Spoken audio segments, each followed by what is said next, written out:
মা বোনদেরকে বলবো, রাস্তায় নামুন, প্রতিবাদ করুন। আপনার বোন যে ধর্ষণ হয়েছে এই বিচার আমরা ইনশাআল্লাহ বাংলাদেশ থেকে কড়ায় গন্ডায় বুঝে নিব।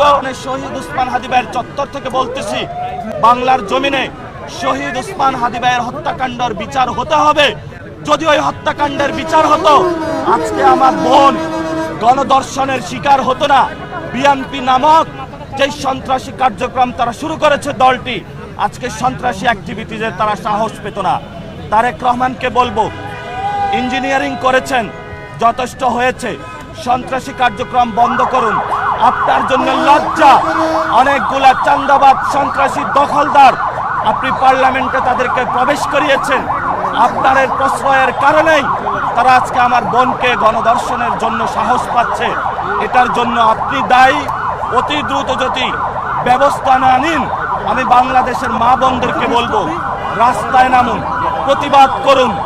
আপনার বোন যে ধর্ষণ হয়েছে এই বিচার আমরা ইনশাআল্লাহ বাংলাদেশ থেকে কড়ায় গন্ডায় বুঝে নিব।